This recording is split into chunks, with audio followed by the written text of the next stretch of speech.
Welcome to Vinsha food recipes. ఈరోజు నేను summer special fruit custard చేసి చూపించబోతున్నాను. దానికోసం 1/2 లీటర్ పాలు తీసుకుని బాయిల్ అవ్వనివ్వాలి. తర్వాత ఒక కప్పులోకి 1/2 కప్పు పాలు తీసుకుని 2 టేబుల్ స్పూన్స్ కస్టర్డ్ పౌడర్ని యాడ్ చేసుకుని బాగా కలుపుకొని పెట్టుకోవాలి ఉండలు లేకుండా. ఇలా కలుపుకున్న తర్వాత స్టవ్ మీద ప్యాన్ పెట్టుకుని 1 స్పూన్ నెయ్యిని యాడ్ చేసుకుని ఒక 3 to 4 టేబుల్ స్పూన్స్ సేమియాలని యాడ్ చేసి వేయించుకోవాలి లైట్గా. ఇలా వేగిన తర్వాత స్టవ్ ఆఫ్ చేసుకోవాలి. ఇప్పుడు పాలు కొంచెం పొంగు వచ్చేలా ఉన్నప్పుడు సేమియాలని యాడ్ చేసేసుకోవాలి. ఇలా మొత్తం అన్ని సేమియాలని యాడ్ చేసేసుకుని కలుపుకుని సేమియాలని సగం వరకు బాయిల్ అవ్వనివ్వాలి.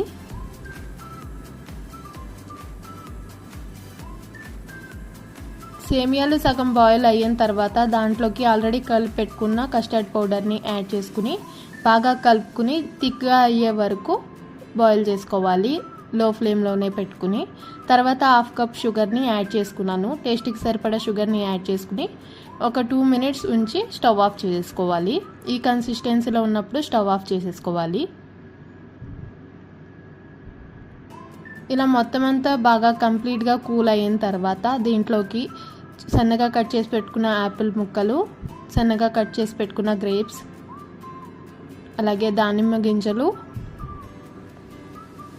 సన్నగా కట్ చేసి పెట్టుకున్న బాదం, సన్నగా కట్ చేసి పెట్టుకున్న జీడిపప్పు ముక్కల్ని యాడ్ చేసుకుని మొత్తం అంతా బాగా కలుపుకోవాలి. దీంట్లో ఇంకా ఫ్రూట్స్ని బనానా ఇంకా వేరే ఫ్రూట్స్ని కూడా యాడ్ చేసుకోవచ్చు కావాలనుకుంటే.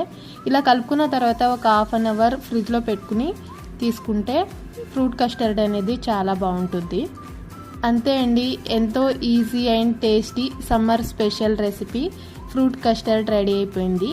ఈ వీడియో కనుక మీకు నచ్చినట్లయితే like, share and subscribe. Thank you for watching.